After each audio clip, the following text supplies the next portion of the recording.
জলটা ওখানে থেমে যাচ্ছে, জলটা বেরোতে পারছেন না। ওই কি ব্রিজটা এমনি থাকবে না কি ওটা ভাঙা হবে? যেহেতু জলটা আটকে যাচ্ছে আর শহরে জলটা ঢুকে যাচ্ছে। বলবো দেখে নিতে তো। হ্যাঁ, ওটা ভেঙে গেছে না ওটা হাইকোর্ট থেকে অর্ডার হয়েছিল, পৌর নিগম ভেঙে দিয়েছিল, যেহেতু নদীর জলটা বেরোতে পারছিল না। আচ্ছা, এখন ওই আবার ওখানকার যে জমিন মাফিয়ার আছে ওরা বানিয়ে দিয়েছে, যেহেতু পুরো ভরে যাচ্ছে, মানুষের জলে ঢুকে যাচ্ছে। আর এই আসানসোলে বাটা সামনে জিটি রোডের সামনে বাটা লাবাক গ্রুপ একটা বলে ইনলিগাল বিল্ডিং হচ্ছে। ওটা বলা যাচ্ছে যে ছবি দেখা যাচ্ছে আমাদের কাছে, যে অভিজিৎ ঘটকের সঙ্গে ওনার ছবি আছে। ওনারা ইনলিগাল বিল্ডিং বানিয়েছেন, যে রিসেন্টলি বিল্ডিং আছে লেকিন কমার্শিয়ালভাবে উনি ইউজ করছেন, বিনে বেস নাই, কিচ্ছু নাই। যারা আছে ওদেরকে ধমকাধমকি হচ্ছে, আমি নিউজে খবর করেছি, আমাকেও ধমকাধমকি হচ্ছে। এটা কি বিল্ডিংয়ের উপরে কোনো কারবাই হবে কি এমনি? না, আগেকার যে ডেপুটি মেয়র অভিজিৎ ঘটকের সাথে ছবি উঠলেই যে সে ইলিগাল বিল্ডিং বানাচ্ছে তেমন বিষয় নয়। কিন্তু আপনি যখন আমাকে অ্যাড্রেসটা বললেন, আমরা ইমিডিয়েটলি কমিশনার সাহেবকে বলবো টিম পাঠিয়ে বিল্ডিংটা সত্যি লিগাল না ইলিগাল। আপনি বলছেন ওটা রেসিডেন্সিয়াল পারমিশন ছিল, এখন ওটা কমার্শিয়াল হয়ে গেছে। এই পুরো বিষয় যেগুলো আপনি অ্যালিগেশন দিলেন আমরা এগুলো ইমিডিয়েটলি দেখে নেব। 5-10 বার কমপ্লেন মিউনিসিপ্যাল কর্পোরেশন থেকে আমাদের কমিশনার সাহেব রয়েছেন দিদি কৃষ্ণজি এবং সেক্রেটারি রয়েছেন এএমসি।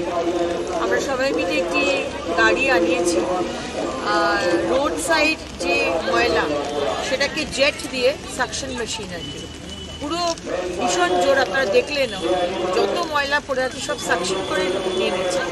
তো যখন রাস্তার পাশে যে অনেক রাস্তার পাশে আমরা তো মানে একদমই কনসিয়াস নই যে যত্র আমরা জিনিস ফেলে দিই। যতক্ষণ না মানুষ শিখছে ততক্ষণ অব্দি এই মেশিনটাকে আমরা চালাবো।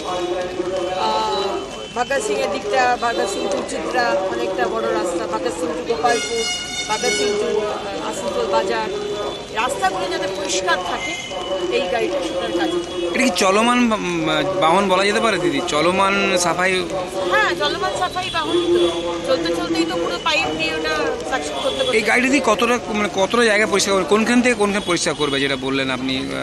যেখানে ময়লা আমরা পাবো সেখানে বেশি স্ট্রেচ অফ ময়লা রয়েছে সেখানেই চলবে। এটা কি আসানসোল এলাকাতেই থাকবে নাকি? শুধু আসানসোলই থাকবে, আসানসোল মিউনিসিপ্যাল কর্পোরেশন এরিয়ার মধ্যে থাকবে। আরও মেশিন আসবে এটা হ্যাঁ আমরা দেখে নিচ্ছি, এটা তো প্রথম মেশিন এলো, আমরা কদিন বাদে দেখে নেবো, তারপর আরও মেশিন দরকার। আর টোটোর যেটা করলেন সেটা দিদি জলের? টোটোটা করেছি মানুষকে অ্যাওয়্যার করার জন্য, যে যারা মেন জলের লাইন থেকে চুরি করছেন জল, যারা পাইপ থেকে ফুটো করে নিজের বাড়িতে জল নিয়ে নিচ্ছেন, বা যারা মোটর দিয়ে বাড়িতে জল তুলে নিচ্ছেন, তারা যাতে মানে কনসিয়াস হয়। আমরা কিন্তু যদি জানতে পারি কেউ জল চুরি করছেন মেন লাইন থেকে, বা মোটর বসিয়ে পাড়া থেকে পুরো জলটা নিজের বাড়িতে টেনে নিচ্ছেন, আমরা কিন্তু এফআইআর করবো এবং উইল সি ইট, যাতে আপনাদের শাস্তি হয়, এটা জানিয়ে দিলাম। দিদি।